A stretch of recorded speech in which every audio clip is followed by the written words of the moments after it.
Niagara 124, your source for news, entertainment, food, and jibber jabber. Put on your thinking caps, delete your Facebook, and prepare for your debriefing on current events.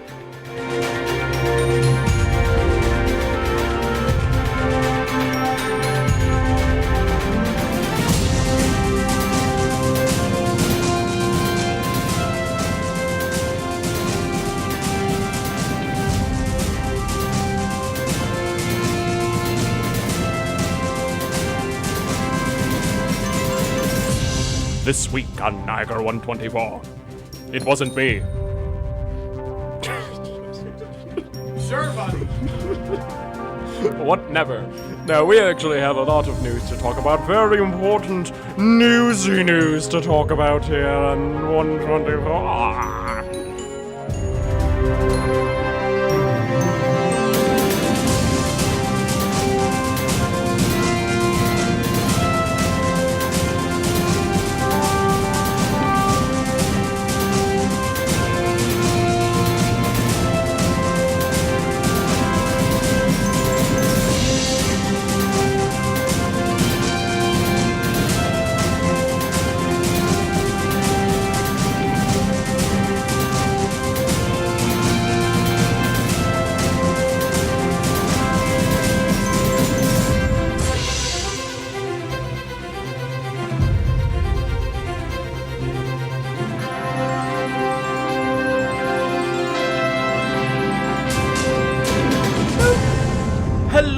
Hello, everyone! How is everyone doing on this fabulous Friday, March 23rd, 2018? Welcome to Niagara 124. As always, I'm Nico. I'm Bobby. And I am Jose. How are you all doing on this wonderful day? It is currently the 23rd? It's the the 23rd. It is March 23rd. March 23rd, yeah. Did you already say that? I had a brain You also said your name was Jose. which is Joe in Spanish. I know. You want to know what Nico is in Spanish? What? Nico. You want to know what Nico is in Italian? Nico. You want to know what Nico is in Russian? Nico. You want to know what Nico is in any other language other than English? Nico. And then I go to some English-speaking country like, any of the ones we're in right now, and they're like, what's your name? Miko, Tico, Pablo, Rico. I'm like, Rico. Guys, Rico Suave. guys. Nico, is your name actually Nicholas? No, it's actually Nico. I'm like the only, and there's been like, I know a lot of Nikos. Like, we've known a lot of Nikos that have like gone to school with us, and everyone's like, oh yeah, there's Nico so-and-so and Nico yada yada, and all of them have been named Nicholas, but their nickname is Nico because they're Italian, and I'm like, my birth certificate says Nico because I just want to confuse all of you. There are people who do that, like, there are people who have, like, Frank instead of Francis on their certificate. Yeah. Frank Zappa had literally Frank Vincent Zappa on his birth It's funny, though, certificate. because, like, Nico saw a resurgence a couple years ago, so, like, I was walking around Disney, and there's, like, a bunch of children running, and they'd be like, Nico, get over here! And I'd be like, what? And I'd see some kid run by, and I'd be like, oh, okay. Child ghosts are beckoning you in Disney. Child... What? Ghosts. Ghosts. In Disney. Speaking of ghosts, last week we discussed the fact that Toys R Us is totally gone. Its corpse is just lying there. So yesterday, Toys R Us founder Charles Lazarus passed away at the age of 94. Ooh. Congratulations, Toys R Us, you actually killed your founder. Oof. Like, I cannot, like, we all looked, I'm like, oh, well, that certainly did him in, and my mom's like, well, it certainly didn't help. I mean, watching your entire company that you built from the ground up that had lasted, like, your entire life Die. and it just, like, collapses and a week later you die. Like, that will do, That is a Greek tragedy. that I said, I'm like, if there's no more of a tragic end to the tale of Toys R Us than the founder dying 1 week after the company files for complete liquidation. Wow. So that was depressing. Yeah, that's tragic. This is... But getting on to a different topic. You don't want to talk about liquidation, man? No. I got something that I want to rant about, because this is something very important that occurred, and it's very important for those of you who care about free expression. I'm sure. Say one word that describes it before you begin. Yeah. guy was arrested for making That's a not joke. one word, Joe. That's one word. One word. Okay, here it is. Oh, I know exactly what story So you're for talking those of you about. who don't know, a YouTuber who goes by the name of Count Dankula was arrested and convicted in Scotland of being quote unquote grossly offensive It's, by making a It's joke. the guy who made his at- pug do a react Nazi to, salute. Like, yeah, do a Nazi and salute whatever and you react to. yeah, That's and whatever an you old feel video, yeah, by the way. but he Yeah. just got sentenced. Yeah. He just got sentenced, and they don't know what sentence. He could get jail time for a joke. This is ridiculous. I agree that the. I mean, no matter what you think about the joke, yeah. it's ridiculous. Ooh. yeah, Yeah, I don't think he should have been arrested for it. No, you shouldn't be arrested for a joke. But because of their ridiculous hate speech laws and their pandering to offense culture, like this man could face jail time, and it's ridiculous. Well, But here's the thing, right? You've got people in the real world, like, following those ideologies, and meanwhile, this guy's making a joke on YouTube. And But he's it's getting at the arrested. expense Yeah. of their idea. He said, "I wanted to make the Wait, pug something here's- as so, So, un- like, Here's the but deal. those people in the real world aren't facing any kind of like charges, and this guy Yeah. gotten arrested. So, like, what's the going other on? thing because is- they wait pick a and second. choose. No, wait Get a this. second. Get this. England for a long time. This is another English story. You heard about that grooming scandal? The police didn't go after that grooming scandal for a long time. What grooming scandal? You didn't hear about Telford? No. It's this Telford grooming scandal where gangs of foreign men, as they put it, were going around and assaulting young girls. Okay. And this happened, and the police said that they didn't investigate because they were afraid of being called racist. That's one of the reasons that they said. And you could quote the BBC on this. You could quote the BBC on this. I'm sure they I could. said that they did not investigate because they were afraid of being racist. And guess what? A majority of those people tend to. They were afraid because a majority of the people tend to be from the Middle Eastern countries. Can we talk about the fact that basically that seems to be the opposite of a lot of the issues we have here? Like, Yeah, but it's still I an mean, you want issue. So extreme let me ends get. of the you want extreme ends of the spectrum. The last few issues we've had, actually, the last several issues we've had with police brutality have been, Yeah, but apparently police racially brutality is a charged. difficult because Racially- when you're going case to case. I'm going if you just superficially paint everything as the news would do. In England, it appears England has there is a lack of, the U.S. has a lot of catching up to do in terms of regulation through the First Amendment, and actually, like, if you study communications law, like I had to take communications law for my major, which is something no one ever realizes they have to do in communications, and suddenly you're taking a law course and everyone's like, what's going on? Because it's complicated. And there was one, someone actually said, because Donald Trump tweeted some statement at Joe Biden. Yeah. Because Oh, they're yeah. going back and forth on how Yeah, they I want to saw fight that. each other. Yeah. That would be hilarious. Someone said, I'd watch isn't that. this- isn't this a threat? And from the way I looked at it, I mean, it might violate Twitter's terms of service, and I'd like to actually mention something Twitter's doing as a sidebar. Do you make a blatant threat? No, or? so here's the. Well, he's mentioning, like, if he would fight me. If he- then- well, that's and the a problem is, bit. That's it's a not good, fighting words. That's not fighting words. And yeah. it's not incitement. Yeah, it's not and a lot of incitement. people think, like, things are incitement, and incitement is so narrowly defined under First Amendment law that in order to actually be charged with incitement, it has to be timely, specific, and with intent. So, like, you can't just, like, and this came from a case where there was a in the 60s where a member of the KKK said that if the president ignored them, some revengeance, quote unquote, revengeance. Metal Gear. This is actually this is known as the revengeance case. That's not a word. Some revengeance might have to be taken upon him. And of course he was sued because that's a threat to the president. The president.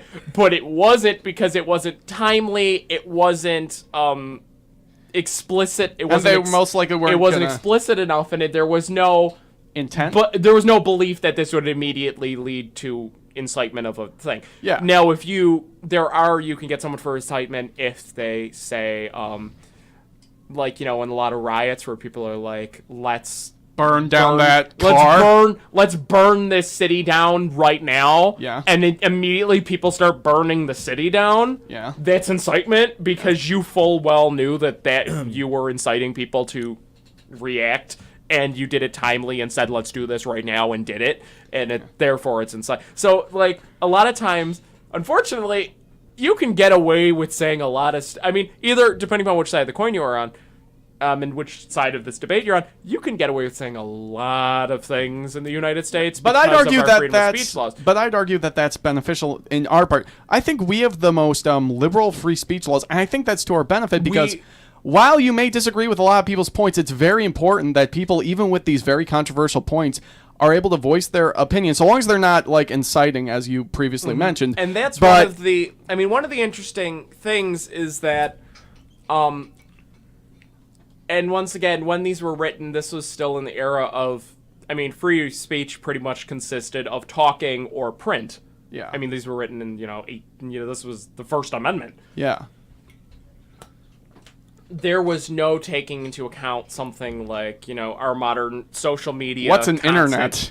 Constant contact, widespread kind of discussion. Yeah. But unfortunately, when you have a lot of, mixture of freedom of speech, and then just like, we have issues in general where people, and unfortunately, news has always been, we need to boil it down to something that someone can understand instantaneously, which is we sacrifice the facts in favor of like this watered down narrative, and we've done that historically, both in writing history's written by the winners, and news-wise, everything gets boiled down to a 30-second blurb. So one of the two things, Twitter is currently changing all their rules. And because it's annoying, Twitter is trying to weed out bots, and unfortunately, I think Twitter is taking a very extreme response to weeding out bots. Twitter has made it so before you could use TweetDeck or Hootsuite, and let's say like you had a business, and you wanted to share the same article from your blog on 3 different accounts you have simultaneously. Yeah. If you do that now, all 3 accounts will be banned because they recognize you're a bot. If you are on one account and share the same thing repeatedly, you can be banned because you're spamming. They consider it spamming, even though it's that's a difficult which definition. Is kind of ridiculous. Yeah. And also, if you tweet the same hashtag multiple times, they will remove the hashtag and probably block you because they think you're rigging the hashtag. Wait a second, that's ridiculous. And they've done this before, but now they're making it into their rules. Yeah, but they've always censored like hashtags that they don't agree with. A lot of companies are frustrated because a lot of companies function on multiple, Twitter, accounts and do things. Marketing. And a lot of things are programmed this way, so for it to all be ripped out from underneath them, there's going to be a lot of people in like my field of communications and advertising that are scrambling now to figure out, what do we do now? Facebook has already been doing this where Facebook in their ad kit continues to change how you use ads because they're trying to weed out fake advertisements for fake news. Yeah. And one of the things, which is clearly not working if you go on Facebook right now, because, we're posting Neiman Marcus cookie articles that have been, old fake news on Facebook. Wow, you mean like the 50 articles that you share about stuff that isn't true that I can Google on Snopes and it takes in like 2 seconds? I said, my friend shared something. I'm like, it took me 2 seconds to find out. But oddly enough, I've never seen people... I don't know, like we Google. I think Bobby and I were like Joe. You probably Google too. Yeah. We're intelligent human beings. We see something, we immediately try to verify. Yeah. Check the Google machine. So, my friend was like, "Did you hear that Barnes and Noble is going out of business?" And I'm like, it took me 2 seconds to look and say, they just turned a profit. What do you mean they're going out of business? It's like they're releasing some workers because they need to trim themselves, but they're not bankrupt yet. Have you seen this thing going on recently with the Malaysian Airlines flight and like the weird cryptic messages that people are getting on Twitter? They are not. I wrote one out. And I immediately said... Is that like the secret Illuminati? They are not human, and it's all in Alpha, Bravo, Romeo thing. It's all like this... it's literally one of those like ghost stations that they had back in the Cold War what's saying really funny Whiskey is Tango Foxtrot. Immediately, I'm listening to this, and I looked, and it's like, they are not human, blah, blah, blah. and Emily and like my friend Emily, you know, and she's Yeah. like, "Oh, they're deleting content." She keeps sharing me stuff. I'm like, "This is an ARG." It took me 2 seconds. I'm like, "This is an ARG."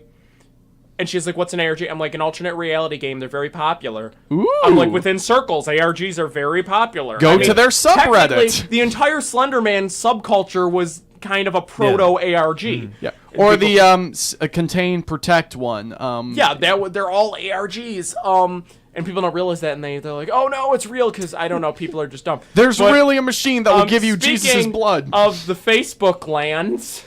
But getting back to it, So- I just want to get your final opinion before we move on for this. I figure we all agree I that, feel that he shouldn't have been convicted. Okay, so here's the deal Shouldn't with even been England. brought to court. I mean, England is ridiculous with its hate speech. England is ridiculous with it, but a lot of Europe is, because you have to remember, as much as World War II affected us here, Yeah. World War II did not even remotely, you know. To the point, England got bombed. You know, World War II and the ramifications of World War II in Europe were long-lasting. But are they legitimately afraid that if they take off these hate speech laws that the Nazis are all of a sudden, hey, we're back? They're not, but the problem is England has a history of and parts of Europe have a history of sliding into bad political thought one way or another, and they're trying to actively avoid. So they are literally terrified that if they take off these... Italy right now is in a bad spot because there's fascists, like actual admitted fascists running for prime minister of Italy right now. Yeah. And Italians are just kind of like, well, he might be a fascist, but hey, whatever. At this point, he's the best we got. And that's like, I mean, it's kind of dangerous because Italy kind of falls into this all the time because it's Italy. I'm sorry. It just happens. But they need to know that while, I get that they want to prevent those ideologies, what do you think those ideologies are going to do with those hate speech laws that you put into law when they get in power? They will use it against you. People are not... No one wants complexity, and there's... They don't think ahead. No one wants to think. No of politicians those think scenarios. ahead. They want to think of what will appease the public, and the public will favor that because they're like, okay, and in their minds, they're not playing any sort of long game. They're playing some sort of, well, if I do this, hopefully, in a perfect world, this will all work out, and it never. And then you have people being prosecuted for jokes. Nothing will ever solve any of this, and this is going to be an issue, and this is going to go back and forth forever. But this is legitimately. I don't want. I keep no Orwell's overused, but this is legitimately Orwellian. A man could face prison time for a joke. If this was applicable in like the United States, Mel Brooks would be in prison for the producers. There would be so many comedians in prison for this. Okay, this is absurd. I mean, and that's going to be an issue and it's going to come up, and it is already coming up. You see this discussion happening. Yeah. There's going to be some back and forth on this. Moving on to, I don't know if anyone's been clearly if you watch the news and they talk about Facebook and this, what's it called? Cambridge something. Where they were taking your No, you're telling me Facebook takes people's data? Yeah, that's such a shock. Facebook, and what's funny is, they're like, well, the data was used inappropriately. What I find funny about this is that like someone took the metadata from Facebook and was using it for like political things. Right now, if you take out a Google ad, and I know a Facebook ad. Facebook ad. So try to boost a post on Facebook, and Facebook is changing their rules now because now they favor comments over shares. But if you say please comment, they'll bar your ad because they realize you're trying to cheat. And this is how they're trying to weed out fake news by like it's this convoluted game. It seems a bit ridiculous. It's a game of cat and mouse, and it's never going to catch up. There's no and weeding out fake news on Facebook. I know it's Facebook, impossible. but so here's the deal with. And being communications major in the first class we take is, intro to communications, which is basically, and intro then I took, law. Info is power, which is now called social media. I took for my freshman year, I did nothing but spend an entire semester talking about how these companies collect metadata. And what was so funny was, like, ABC News did this entire thing where they talk about, how this was improperly used in Facebook. And in the end, they said, well, how do you know what information Facebook collects? And like, well, go to settings, go to advertisements, and see this giant long list of everything you've ever, like, even looked at. And it's like, And they said, wait, they can find out your political preferences just by what you look at, even if you didn't state it. And they're like, yes. But they put that at the end of the story when people stop paying attention. So you have to kind of... Here's the thing as well, though, right? Like, anything you search on the internet, anything you Google... is tracked and it's tracked, and then you'll get ads for it on, like, Facebook. I and mean, other it's funny because, like, a couple weeks ago, everyone's like, well, you ever notice that when you push someone in Facebook Messenger, it shows up in your ads? What, you didn't think that was going to be used politically? Yeah. I'm surprised that they're saying it's used improperly, though, because, like, if I take out an ad on Facebook, I can target my audience very strategically. I can say, I want someone between the ages of 18 and 25 living in Mississauga, Ontario, that has interests in kazoos, bananas, and the North American Free Trade Agreement. And run this ad, and it will explicitly target those people. I mean, how many people are there? I really find it. I actually don't know. I've never tried to do kazoos, bananas. And, that's a weird combination. Things in Mississauga, you know. But I really am not surprised by this because, and really, I find it interesting that they're getting outraged now because Facebook's and Google as well, they've been taking people's information for a good long while, but they didn't seem to care when it was under other administrations. Well, it's funny because, like, Mark Zuckerberg's like, clearly we have betrayed the trust of Facebook users. He didn't say what we did was wrong. He's like, well, we've betrayed your trust. Because sorry, you know, we'll work to better tell you next time. But like some of the things were like, they're like, well, we tested out, you know, campaign slogans on people to see what would stick before Trump ran. We tested "Drain the Swamp," and everyone's like, oh, they tested campaign slogans? No, it's not like other people. It's not like everybody does this where you have like you theoretically test it. You know, of course I saw all these. You know, everyone see like, I don't get it. And guess what? In a perfect world, no, you shouldn't be able to be illegally, you know, collecting or semi-legally because you signed a contract, collecting data from people. Facebook and terms of service. You know, wow. Facebook terms of service. Why don't you read them? And you know, and using it to try to influence you in elections. And I guess that's why, I mean, this is more of a big, because Facebook, I mean, advertisers do this. I think what the big deal is, this wasn't trying to influence you to purchase products. This was trying to influence you to elect the president of the United States. And I guess this is where, you know, where do we want to draw the line here? Because, I mean, you're being influenced every day. Advertising is the art of influence. And marketing is the art of influencing you to do something. And political marketing has been around forever. I mean, it influences you. I mean, let's face it. Hillary Clinton releasing an app that took your photo and put a whatever horrible thing Trump said that can relate to your photo. You know, when she probably should have been spending her time in the Rust Belt, instead she's releasing an app that puts insulting Trump quotes on your profile picture. You don't think that's marketing? I mean, that was obviously marketing to remind you that Trump was, like, horrible at the time. Didn't really work out for her, though. It didn't work out. And and I'll admit, Hillary won the popular vote, but she won the popular vote only because of California and New York. California, New York, and you know, liberal regions, but the Midwest is still the Midwest, and the Electoral College is there to protect basically farmers who would otherwise have no say, because who's going to go to Iowa if there was no incentive? Because the population, I mean, there's like 4 people in Iowa. That's pretty much their, you know, and that's it. A lot of these states that have high electoral votes are because they're low population, otherwise would be neglected, and that was the whole point of that, the Electoral College, but we don't want it. But in the elections, everyone said, and a lot of political people said, a Republican was going to be elected because it's an 8-year cycle. If you look at almost every election, with the exception of, there's been a couple oddball flips, like Bush Sr. added an extra 4 years for some reason. But it almost always goes, you know, 8 years Democrat, 8 years Republican, 8 years Democrat, 8 years Republican. And we got off of 8 years Democrat, and we have Republican. Unfortunately, he's not a Republican. And the Republicans don't know what they're doing because they thought that, you know, the Republicans are, you know, the Republican Party's collapsing upon itself. And so, unfortunately, you know, but we also did a thing which happens a lot. I don't know if you,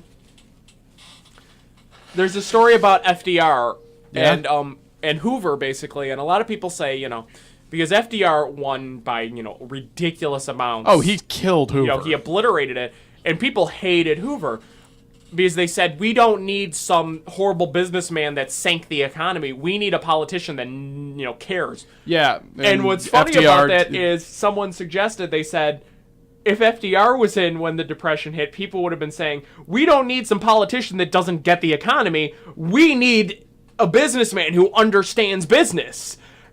And someone suggested that, and I honestly believe that, because that's what happened kind of in this election in a way. It was, people were like, okay, I am sick of politicians. We've had way too many politicians in a row, and everyone has been, frankly. So they're like, we want an outsider. Yeah. And picked an outsider. They wanted someone who's really going to shake things. And I think that came from a dissatisfaction with, overall, with like the whole political system. It was a that's been dissatisfaction. building. Well, what it really was a dissatisfaction with the economy. There's two thoughts that always occur. I mean, people are guided overall by their wallet. I mean, when we put this down, people are guided by money. People inherently, there's always this idea of like the greater good of society and all this, but in reality, people are guided by either their life, their personal individual life, how they are being treated, how they are being paid, what they have to deal with. So if they're struggling economically and all of these economic policies that are being put out by these politicians are not working, and in the Midwest, I mean, here they worked okay because we live in liberal states that we're used to this. But in states where they're not used to this and suddenly, Obamacare in their minds are interfering with everything that they care about, including their pocketbooks, they're going to get irritated and they're going to say, I need someone to shake up the economy. Right. And Trump was elected solely on the fact that he said that he was going to, fix the economy. Yeah. If you ask most people that voted for Trump that aren't the alt-right section of the extremist part that we like to pick on for electing Trump. I know individuals that you would never have picked. I voted for Hillary because I just voted for. I didn't think Trump even. I didn't think it was Trump had the knowledge to be president. I felt he should definitely not be elected, so I voted for Hillary. I didn't like Hillary. I just knew I'll be getting at least 4 more years of basically Obama. And it's not great. It's not a wonderful. It's not exactly wonderful, but it's stable. Yeah. I'm like, okay, there will be some sort of stability there. It's going to be the same old, same old. It's not great. It's not terrible, whatever. Yeah. But I think Trump has no idea what he's getting himself into. Yeah. But I know people that, you would never imagine voted for Trump. And they voted for Trump solely because they said, well, I knew the other option was what we're currently having. And from an economic standpoint, and these are usually people in business, we're like, this is not working. You know what? Let's get someone that might be able to switch it up. And then immediately, and a lot of them are now regretting it. Yeah. And you talk to them, they're like, they thought, okay, he'll, as long as he can fix the economy, I can deal with this nonsense he's spewing because, what? Who's going to listen to him? I mean, yeah. A lot of people turn. And unfortunately. You got a good point that, there was mostly look how he flipped the Rust Belt. The only reason he really got the Rust Belt was because of the economic issues. And then it turns out, which, admittingly, while I have my issues with Trump, and I really do have I did not vote for Trump, I have my issues with Trump, I do think that overall, the fact that he got elected might be beneficial for the United States because there's a precedent with outsider candidates, and we might have more in the future who are much more not insane. Here's the deal with, a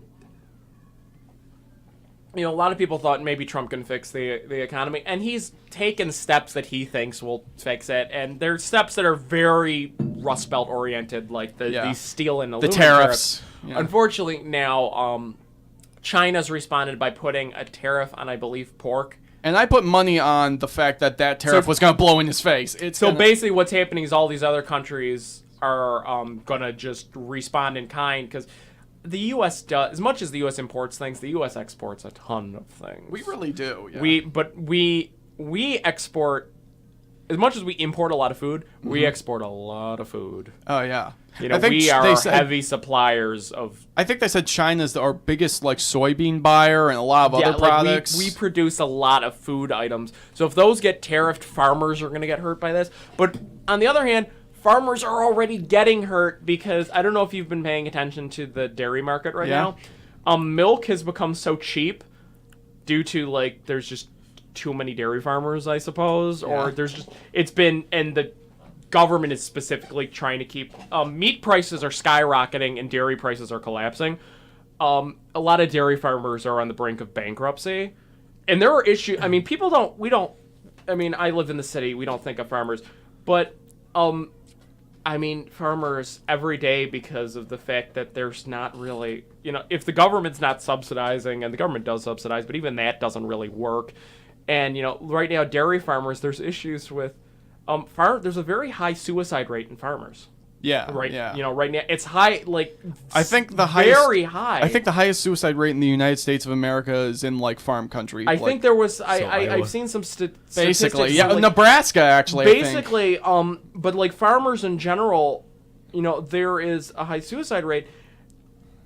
And it's weird when you think about that, but when you think about that, I mean, not only are they alone and don't have access to a lot of like what we have here in urban regions, but their entire livelihood is dependent on an I mean, you see how the fluctuations happen when you go to a grocery store. The prices are never the same week by week.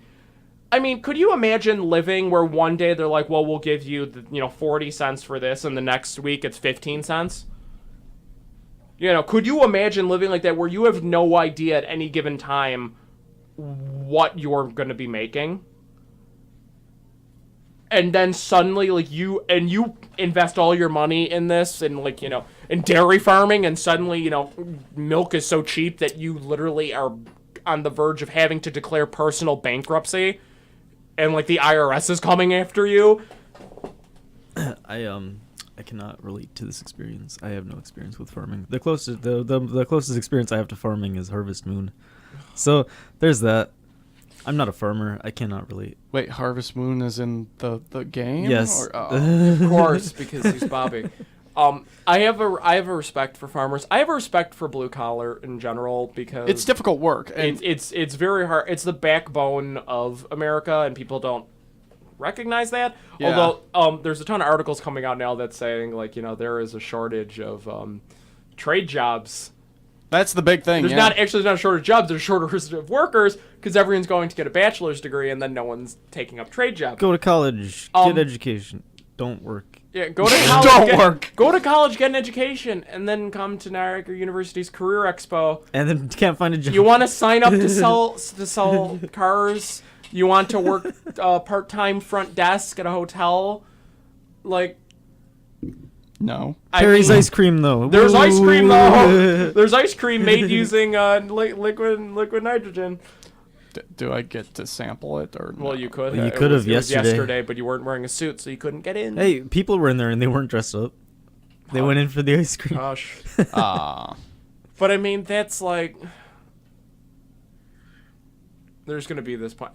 I think people will continue to take trades, though. I think that's going to pick up. Well, yeah. Because I know people, I mean, and around here, I don't think there's a shortage of people going into trade jobs. Yeah, I got friends who are going into stuff like Exactly. that. I know plenty of people going like, I know one. Aaron is doing a trade job, Yeah, basically. he's painting and, doing that stuff. Yeah. One of my so- friends, Andy, who used to be our bass player, now he's like one of our technically a manager / helping hand, roadie, whatever. He works construction. He works with like drywall and stuff like that. And that's all. So I mean, I don't know. I think everything eventually reaches a level of balance. We just like to panic. And this kind of stuff has always been here. I just feel like now it's just so constant because we don't turn it off. It's not a newspaper and a television you could turn off and throw in the garbage. The internet. Mm-hmm. And I feel like right now, I have a lot of friends that are like, this is the most stressful times to be living in ever. And I'm like, how could you compare this to being having the possibility of being drafted to go to Vietnam? Like, I don't understand how those are, like, you know, I don't understand. I think our tolerance is lower, and the amount of, we're getting overstimulated by the amount of information we are in a much better into us. Something we have to remember is that we are always, the future generations are always in a better position For the most part than their know, parents. It's just, unfortunately, they're like, oh, these are the most stressful times. I don't think these are the most stressful times we're living in. I think these are I think this has always happened, but life is stressful in general. You can't turn it off anymore. And that's been stated even with, like, you know, cyberbullying and stuff. They've said, like, there's no getting away from it anymore. There's no turning it off anymore. Before you went home, there was a time to stop. We're umbilical to everything, and they suggested this in the 90s when email and cell phones came out. They said, oh, well, you're going to constantly be connected to your job and you're never going to leave. We don't get to leave anything. You know, the news never stops. The talk never stops. The anxiety driving mania never stops because we don't turn it off. And I think that's important. I think that's an important thing to note. And a lot of people said there's an article from, I want to say it's called Strong Towns. Yeah. And an article came out. They said humans aren't dumber. We just have power tools. And the argument was that, you know, we always we're like, why are people doing, you know, have people gotten dumber? And there's always this debate that, like, people are just, like, really stupid nowadays. And everyone said there's always been people with dumb ideas, but they've never had the ease of access to try to attempt these incredibly stupid ideas. Yeah. You know, so the theory is, and by power tools, they're not just talking about, like, physical power tools where you accidentally saw your arm off because you put it through a rotary. You know, they're talking about, you know, social media. Even, like, social media and stuff. You know, people have always had, you know, dumb, like, you know, people have always said dumb things. Oh, yeah. People have always said you know, dumb always. The problem is now they're saying it to, you know, on a permanent Twitter thing that, you know, anyone can access, you know. Official presidential Twitter. Exactly. Yeah. Like, I mean, this is... Or some random I'm sorry, you take some idiot. of the quotes that Lyndon Johnson did. Oh, God. I mean, could you imagine LBJ on Twitter? Oh. I just want to say that Jumbo is... Don't. But yes. I mean... He's just tweeting, sitting in the John having a cabinet meeting, loving every minute of it. I mean, yeah, LBJ used to have you know, in order to intimidate foreign heads of state, he would have meetings naked. He would walk into the room with no pants on. God, I love Johnson. I mean, he was nuts. But I mean, the thing there, you know, there was protection of that. Which, on a side note, this is just something I want to point out that, and the news has always believed that its relationship is to point out the government's issues, and this goes all the way back to, you know, the Pentagon Papers, and you know, you could, and this is I mean, forever the news is supposed to be critical of the government. Yeah. And sometimes, like, if we publish these, you're going to cause chaos.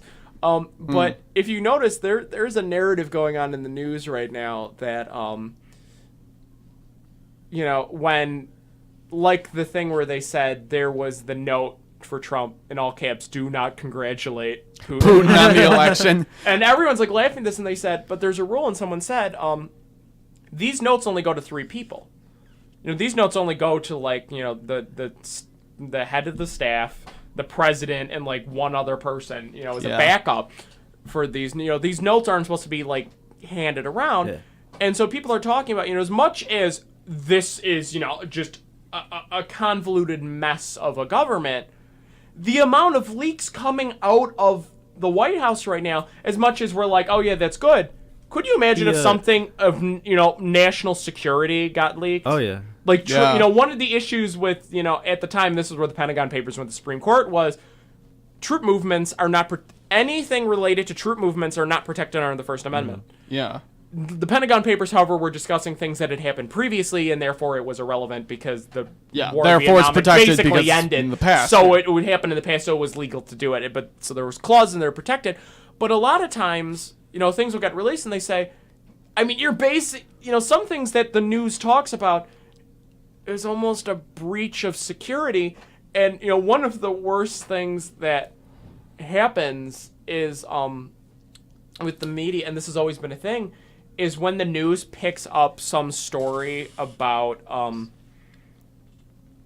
a manhunt or something, or some case, and the police haven't released anything yet. If you watch the assassination of Gianni Versace, which ended on Wednesday, but I haven't watched the final episode. I know how it ends because it was I think real. most people know I think how we it know, ends. like but some local radio station. The FBI had dropped into the police station to tell them they were looking for Andrew Cunanan, who had killed 3 separate people before he killed Versace. And so they were hunting him. They thought they had him. And they knew what car he was driving. He had stolen a car and they had the plates and everything. And some radio station intercepted this message from the police and talked about it on the radio. And Andrew Cunanan heard it, got a different car, and so they couldn't and they had a tracker on his car at the time. So then they couldn't track him because the news was like, oh, by the way, this guy that the police are hunting is driving this car, so and it wasn't helpful because he was listening to the radio. And sometimes there's more harm than good and then the media could technically get charged with interfering with an active investigation, and news has gotten in trouble with that before, where they're interfering with an active investigation. That sounds very familiar to I'm sure you know of the Munich massacre with the Israeli athletes. The media was broadcasting the entire thing live, and the media just so happened right before they went in to try to save the hostages, they happened to say the troops are moving in right now, and the terrorists were watching the TV. And this is before, and people always, every now and again, people get angry at the media because they remember things like this, but our attention span with how we favor our news and our constant drip feed, we tend to favor the media a little bit more than we favor anything else. I have to go in a few minutes, but I just want to go back to the Trump thing real quick. You said Trump had a note not to congratulate Putin. Yeah, and he congratulated He did it him anyway. Yeah. I mean, let's face it. This is why I'm having 2 separate conversations, because I will admit, this is a mess. At the same time, all these leaks are a bit of interfering with if these leaks get any more severe than they're already getting. I mean, we're leaking things out of the White House that are classified, basically. Yeah. I mean, these documents are not supposed to be read, and people are just like, hey, the news is getting a hold of these things. Maybe and mainly some of it can be beneficial, like say during Obama's time as president, when Snowden leaked about the NSA spying on everybody. But what's funny is when that got leaked and the news, I gotta head out. Yeah. Okay. Okay. Bye everybody. Bye, Bobby. Yeah. There's always like this kind of convoluted, and it always depends on who's in office. Wait, I'll take. I get to steal this mic.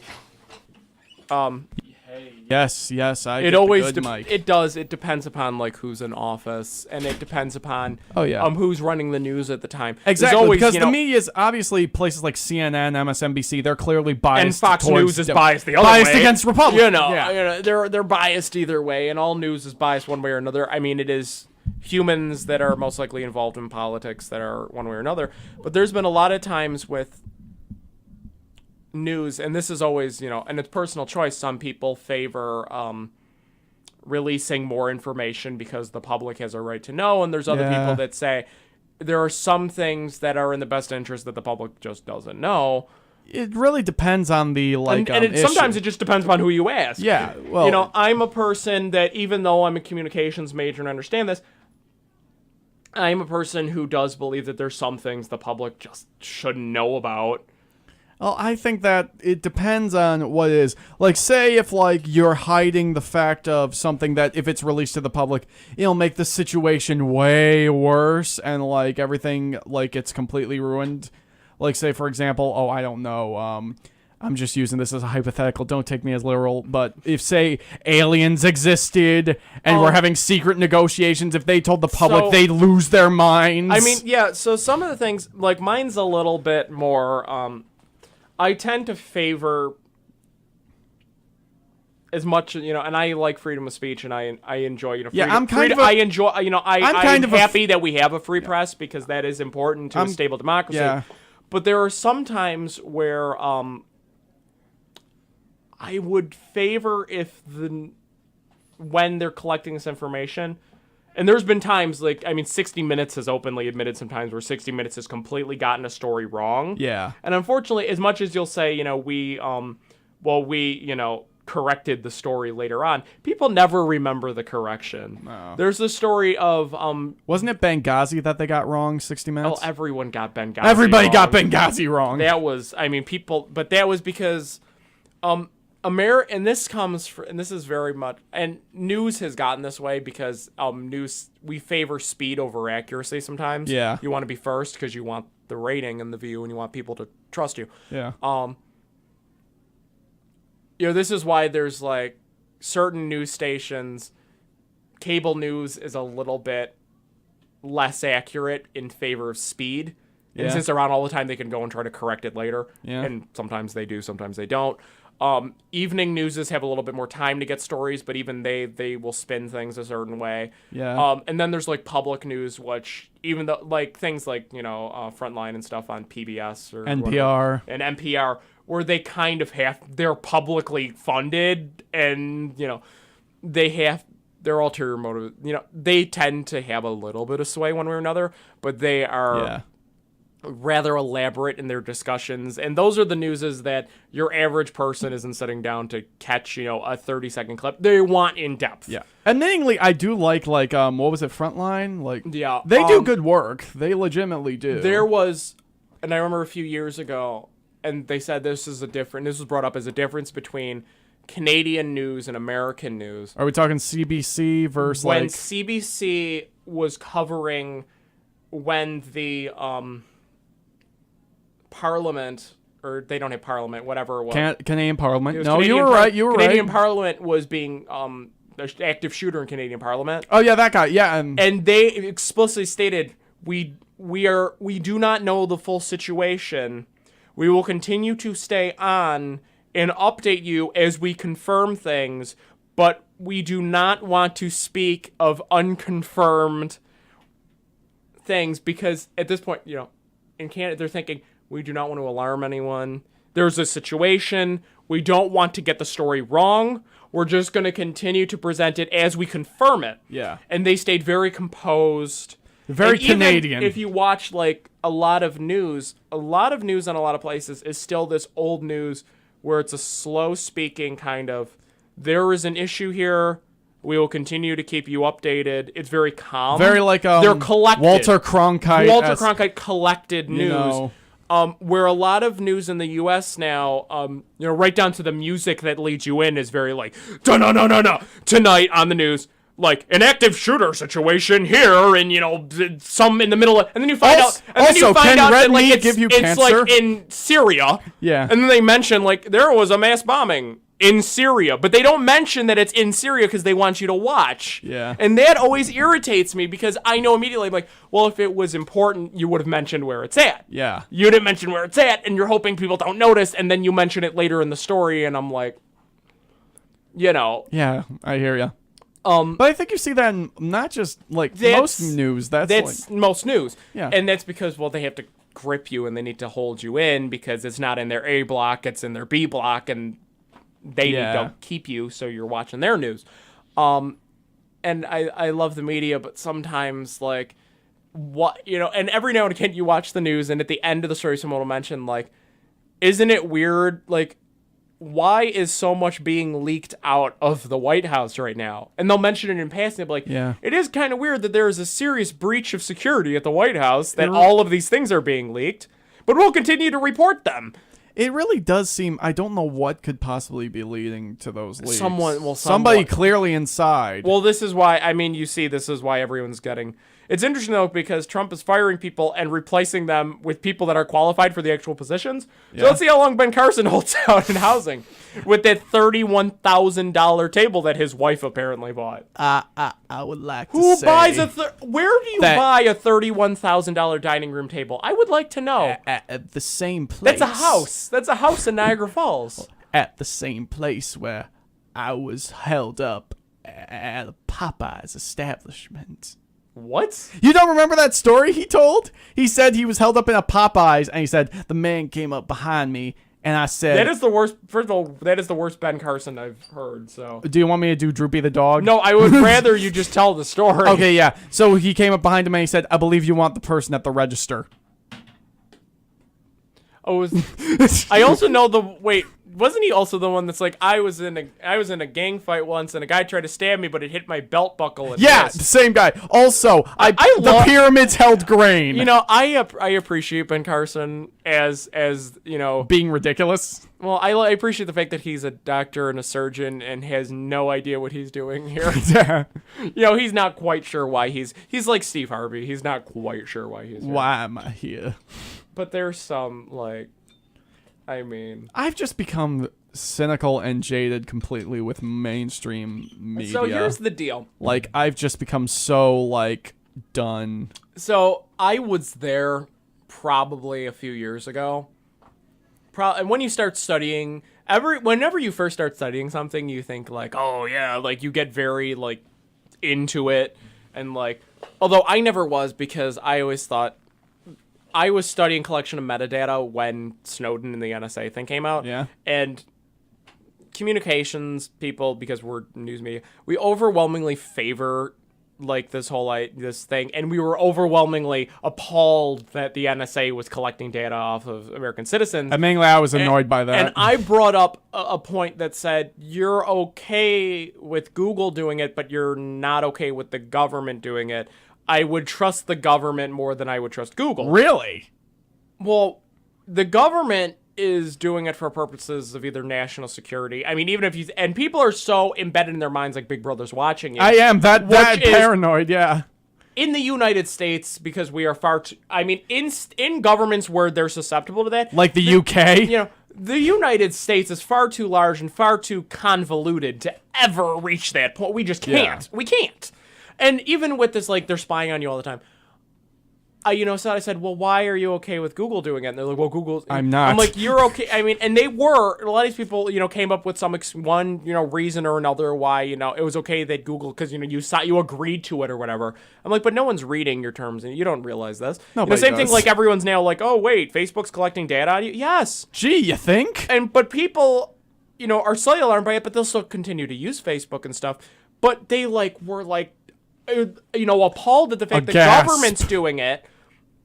And I always said, the government is doing this for purposes of national security. And as much as you're like, well, these people in government are appointed. Yeah, but they're appointed by people that you elected. And there's at least the illusion of control there. Facebook is controlled by money. It's stock. Yeah, admittedly... Same thing with Google. I mean, it's all... Walmart creating an army of robot bees to pollinate plants because, I don't know what Walmart is They're anymore. supervillains. They're supervillains in some bad movie from the 70s. Yeah, I know, but I get it, and mainly I don't like either. I really don't like either a public, like the government, or like a private company collecting my data. But if I had to choose, mainly you make a good point, because while I have my issues on the government collecting data, they at least have some, and I do specify some accountability with the public. Here's an I want to sidebar again because I just like, there's no coherency in Niagara 124. No, folks, you get the good stuff. So I was sitting in class the other day and I looked down and one of the girls sitting a couple rows down, it was in 407, so it's an amphitheater. Yeah. She had a piece of sticky note over her webcam that's built into her laptop. And I keep seeing that more and more, and I keep thinking, because I know that these stories come out of, people hacking into people's webcams and watching them. Yeah. And it's just so funny, though, because I'm like, I'm seeing all these people covering up their webcams. Yeah. Which is funny, because as much as I'm concerned about people watching you, Yeah. Covering up your webcam is doing nothing to cover up your microphone.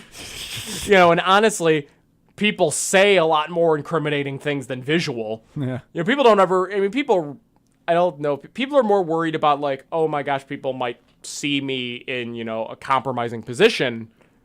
Wink, wink. Yeah. I would be more concerned about, my microphone being... And what you're rambling during that. Or actually more over the fact that's hey, talking to your friend, hey, what's the credit card number again? Blark, blark, blark, Uh-huh. blark, blark. And And what's my social security? exactly, Blark, sometimes, blark, blark. if you're buying something online and you don't have and you ask someone to read it off to you because you don't want to walk over to grab your card. Yeah.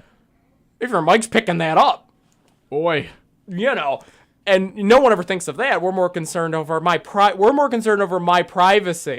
Of course. It's this concept of, and very fun fact under the United States Constitution Yeah. that everyone forgets. What? The right to unreasonable search and seizure Yeah. is protected under the Bill of Rights. Yeah. Yeah, that's why you need a warrant. Yeah.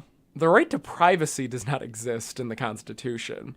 That is no. It's an implied. Right? It's implied. But there is and technically, no- it'd be nice if we could get laws protecting that. There is no right to privacy. So when people are like, my privacy is being violated, there's no right to privacy. There is no intent. There is no written out right to privacy.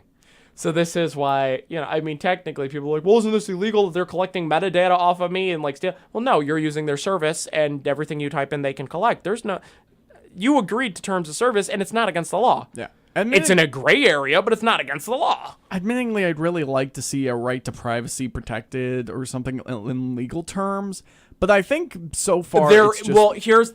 there is one caveat that is very useful in communications law that is a form of right to privacy. Yeah. And it is right of publicity. And this is you cannot film someone without their permission. Yeah, and you cannot record audio that's without blatantly permission. illegal. Depending upon which state you're in, though, because there is same thing like you're not supposed to record phone calls. Yeah. However, depending on what state you're in, and I can't remember if New York State is a one-party or two-party system. I know California. I think they got in. I think California Kanye is- got in trouble in California is a California two-party. for recording. California is a two-party, but a lot of states are one-party in which, as long as one side.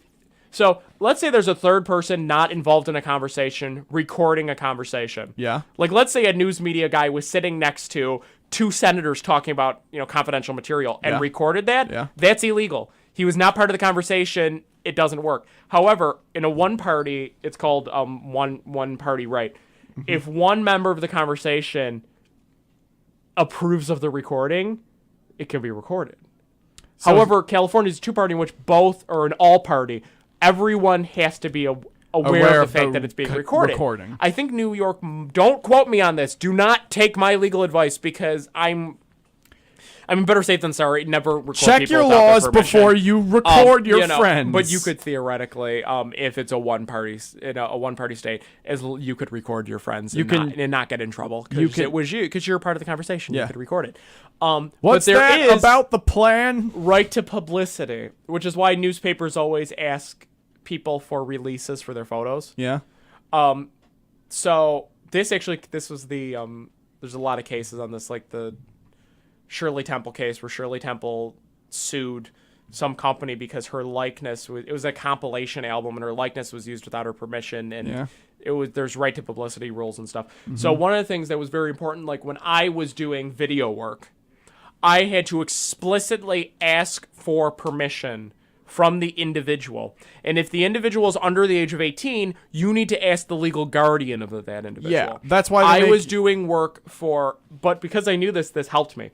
I was doing work in for community development, and I was recording videos, and these videos were of the playground, so they involved children. I asked the parental guardians of these, and I had it cleared. And I told them, and you have to tell them exactly what you're doing with this, who you represent, where these are going to be shared. I went through all 100 things. And because of that, and this agreement, and verbal contracts are legal in the state of New York, it's better to have a written contract, but I was working in a group, it would have been a little complex to have a written legal agreement. So verbal agreements are legally binding in the state of New York. And everything was protected. But one of the ones I filmed was at the Niagara Falls public pool. Yeah. And I was very strategic with this because I was very strategic. I only filmed employees of the city pool. Only lifeguards I filmed. Yeah. Every shot only contained employees of the city. That's smart I because... and I filmed this and edited it and had sent it in, and I get a call from one of the lifeguards saying, my supervisor just came in. She said, you can't share this video. And I said, well, why not? And she's like, because there was a rule under the city, there is no recording at the pool. And I replied, I am recording for the city. This is, community development is a wing of it. It would be basically, it would be like the mayor recording accounts. I mean, they're all part of the city government. I'm not a third-party entity. And they're still like, well, you can't record at this. And I said, there's no other. And they're like, well, it's right to privacy. I said, the only people in here are city workers. And under the law, city workers that agree to this can be filmed for city purposes. I'm a, and basically, you did your homework. And basically, they kept trying to fight me every step of the way. So I contacted Seth and I said, Seth, and she won't even watch the video. She wouldn't even, I'm like, I'll send her the video. I asked my friend, I'm like, what is her email? I'll send her the video. She's like, I can't give out that information. It's, confidential within the city. I said, I'm working for the city. That was bugging me because no one was listening to me at that point. Yeah. Because I knew my friend was like, well, it's my, my friend came to record a video and probably was not explicit saying, my friend, who is an intern for Niagara Falls Community Development, a wing of Niagara Falls city government, is recording an informational video for the city. And so I ended up going through Seth Piccirillo, who went to them and cleared it because the video very explicitly only had city workers, which was protected. I can record city workers. There was no breach of privacy because there was not a single shot of the video. It was recorded right before the pool opened. There was no outside people in that video. It was protected. And because I had taken communications law and I knew right to publicity, and I knew that that employees can be used as long as they agree, and employees of the government can be used for government purposes, and that is protected under Niagara Falls government contract. Right, yeah. All that's in there. It was clear, I was. This is the benefits Seth looked and Seth's like, "Don't worry about it," and got it cleared very quickly. But it was funny because I knew the law. You did your homework. And if you know the law, you can get out. And this is one of those things where people will be like, and you see this a lot of times with, I gotta commend it to some people in the Black Lives Matter movement, and I have to give it to them. They know when a cop is not telling the truth because they've studied the local laws. So they know that, there are certain things that, cops actually can't do. Yeah. As much as cops think that, and sometimes cops might think they can do it because they've been told they can do it, but legally they actually can't.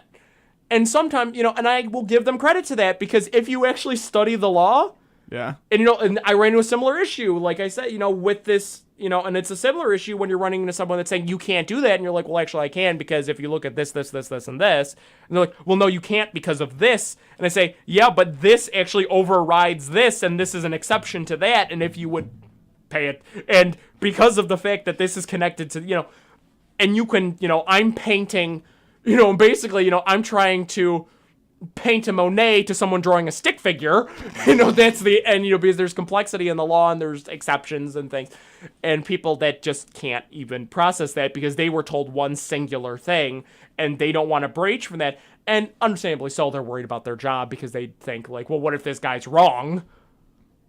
So, it's if you know the law, and people will fight you on it because people don't know the law. But if you get to a point where someone who does know the law and goes, no, he's right, and then you get cleared, and then not a problem, and that's one of those things. So, I feel that's important. If anyone ever wants to take a class at NU, or is inclined in First Amendment, take communications law. At least study communications law, because a lot of people that took intro to law, like right now, me, like what you're taking, yeah, and they'll discuss cases that have to do with First Amendment. We haven't. I don't think we got to those yet. I think one of them you did. We haven't. I don't think we got. There to was those. one. We've covered contracts. We've covered tort. We've covered criminal. I don't think we've covered There was one case that Emily was talking about, and I knew exactly what case it was. I can't remember. It was one. I think it was against the New York Times. Was that the intro one, or was that her civil liberties? That might have been civil liberties. Yeah, civil liberties covers that more in depth. And it was funny because she didn't quite and I just went back on Wikipedia to check to make sure the result of that case, and and don't ever use. I mean, Wikipedia is good, but okay, to find out the result of a case, Wikipedia is good. To find out the intricacies of a case, it's bad. Yeah. But to find out the result of the case, it's pretty cut and dry. You can't cheat the ending of the case. these people won. What was the complexities? There was a thingy. There was a thing. So like, and I had remembered that case from com law, and I was like, yep, communications law. There you go. And like, I basically, so First Amendment law, like, and it's just an intro to communications. Communications is just an intro to communications law. But if you're going to communications, you need to know it. Yeah. And it's a class that a lot of communications majors get thrown off by because it is, like, the laws for, oh gosh, what's it? Not slander, libel, and the whole. What's the whole thing over top of that? Defamation. Defamation. Defamation, like, of a non-public individual versus a semi-public individual versus a public individual. Yeah. And how, like, the level of, like, what you have to show. Yeah. Like, if you're an individual that's not in the public eye, and let's say you're filing defamation, you just need to show that the person neglected to foul due process and Do the whole shebang. didn't do it right, and they just neglected it. Yeah. And then you can win defamation. However, if you're in the public eye, you have to prove malicious intent. Yeah. You have to prove that they were intentionally trying to defame you, which is far more interesting because this is why, like, celebrities lose suits sometimes. Yeah. Because, like, a celebrity will sue a tabloid, and the tabloid, you'd have to prove that the tabloid was intentionally trying to defame you and just wasn't stupid and got their facts wrong. Yeah. However, if, Joe, who is just sitting here in you're not a public individual at this point. You're just Not really. And someone in the news basically neglected to get anything right on it and basically decided you're a serial killer, and like you could sue them for defamation because Your Honor, it wasn't intentional, but they neglected to do the proper course of action. Your Honor, I may look like a serial killer, but I can assure you that I do not participate in There's that also action. some things that the also thing with defamation is it has to be wrong. Yeah. So like it would be funny even if they thought they were lying and then it turns out to be true.